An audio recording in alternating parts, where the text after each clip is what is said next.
So why did I get into hunting? It's a pretty long answer to a pretty simple question. I got into hunting when I was a kid because I guess my dad did it, so that pretty much answers that question. But really, once I started getting into hunting with my dad, I realized there's a lot more that goes into it than when people think.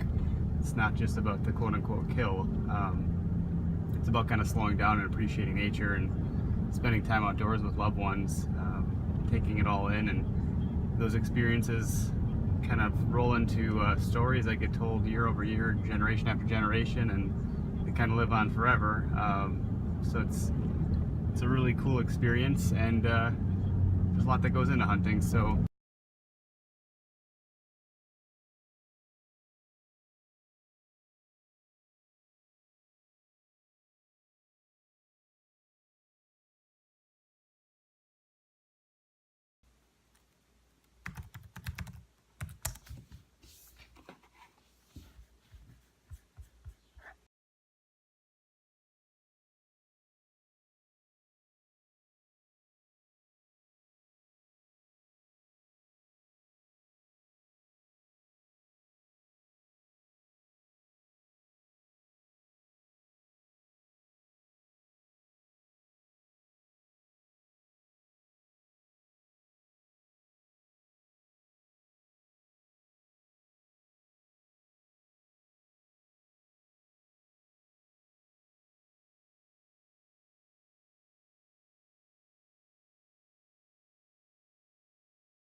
I'm out here on some public land. We're doing some deer scouting, and this is preparation for this coming season in 2016 for fall.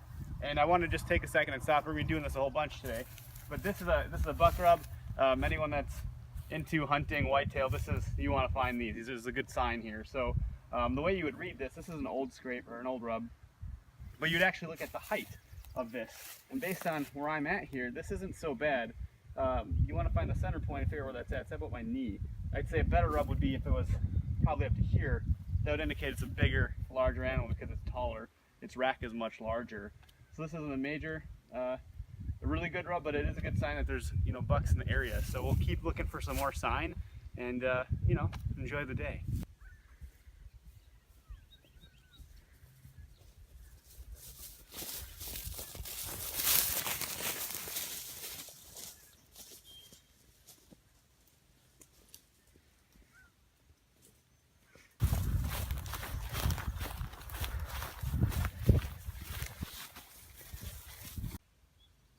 So the great thing about hunting is that there's no bugs in fall and winter. Typically there's a lot less.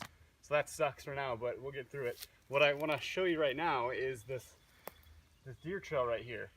So this is a high traffic highway, or deer highway that I would call it, where if you find these, you're basically going to try to pattern the animal and figure out where they're going, what their daily habits are. So this trail is either going to food or water. So we want to figure out when they're traversing this trail, either in the morning or the evening, coming to or from their bed to feed or to drink water. These are the kinds of things you want to look for in the woods when you're scouting for deer. So we're on to some good stuff today.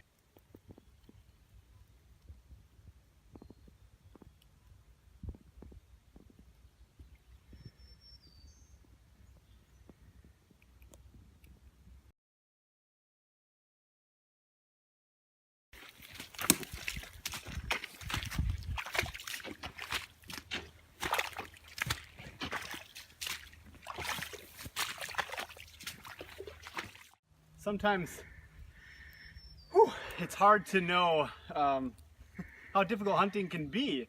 Deer can go wherever the heck they want. They don't need this kind of gear. So sometimes it's hard to follow them, but to get the big deer, this is the kind of stuff you need to do. You got to get in there, you got to get messy and dirty, and you got to work real hard, because a lot of the other hunters aren't going to be doing that kind of stuff, especially on public hunting land. So we're done with the scouting for today, but you know, it's a lot of fun to just get out in this stuff. So that's scouting.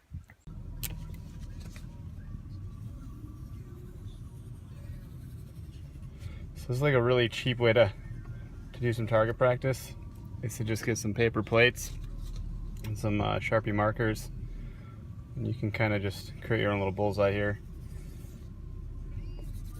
This isn't anything too special,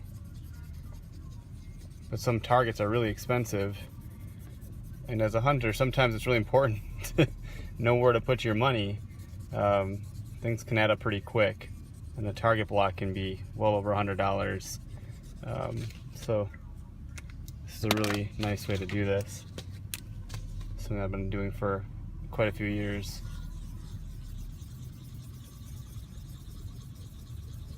And there you have it. There's our bullseye for today.